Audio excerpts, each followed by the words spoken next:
Hello everyone, welcome to judiciary वाला। आज हम एक बेहद छोटा वर्ड पर बेहद इंपॉर्टेंट वर्ड जो है वो डिस्कस करने वाले हैं, जो कि है डेमोक्रेटिक। सबसे पहले बात आती है डेमोक्रेटिक गवर्नमेंट। जैसा कि आप जानते हैं, India is a democratic country.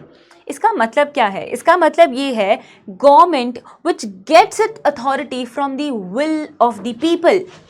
मतलब कि एक ऐसी government which you can say anything which establishes, or you can say which gets its authority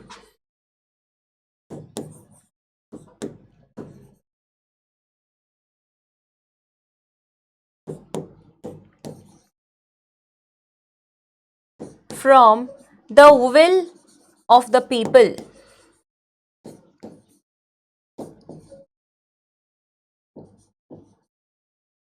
ऐसी गवर्नमेंट जो कि है लोगों के लिए, लोगों से आई है और उनके लिए ही है। It means government for the people, by the people, of the people.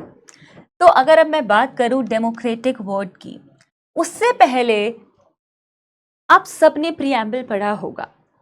Preamble में 5 वर्ड्स जो हैं वो हमें बताते हैं कि इंडियन स्टेट का नेचर क्या होगा।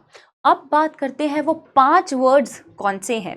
Those 5 words are sovereign, socialist, secular, democratic, republic. उसमें से आज हम किसकी बात करने वाले हैं? आज हम बात करेंगे वर्ड डेमोक्रेटिक की। एक और बात, डेमोक्रेटिक कहिए, डेमोक्रेसी कहिए, तो ये जो वर्ड है ये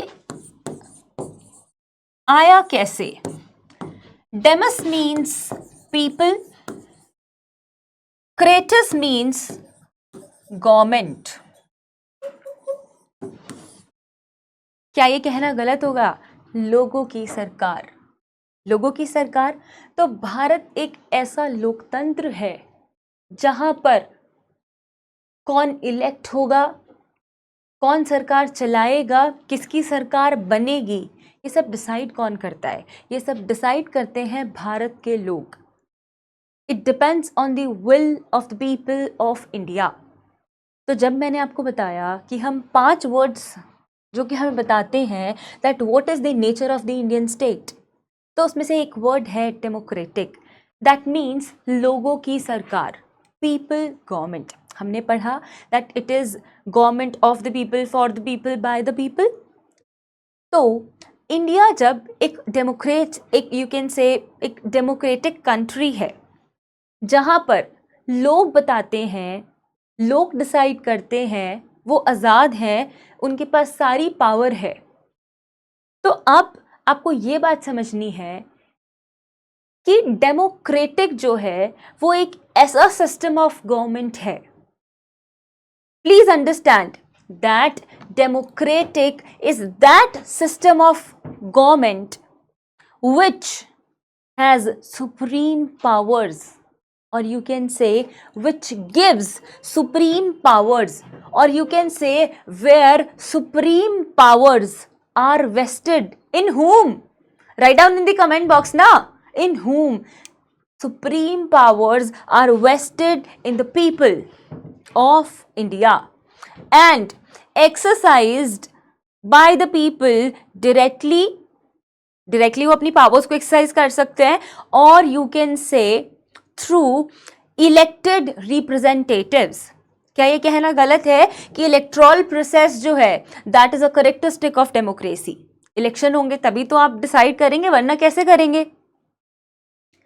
तो डेमोक्रेटिक का मतलब क्या है? लोगों की सरकार। It all depends on the will of the people. India के लोग इसी तरह से डिसाइड करते हैं। इलेक्ट्रल प्रोसेस जो है वो एक बेहद इंपॉर्टेंट करेक्टरिस्टिक है। अगर मैं बात करूं डेमोक्रेटिक फॉर्म ऑफ गवर्नमेंट के और क्या करेक्टरिस्टिक्स हैं, तो आप सब जानते हैं जस्टिस, लिबर्टी, इक्वलिटी, फ्रेटर्निटी। सबको बराबर का मौका दिया जाएगा, सबके साथ बराबर सेम व्यवहार किया जाएगा, भेदभाव नहीं किया जाएगा। ये भी तो कुछ एसेंशियल करेक्टरिस्टिक्स हैं एक डेमोक्रेटिक फॉर्म ऑफ गवर्नमेंट के। अगर हम बात करें कि ये कितने टाइप्स में डिवाइडेड हैं, तो you can say direct, indirect, और rather make it very simpler, parliamentary and presidential. Question is, in India, which form of government we have? We have representative democracy.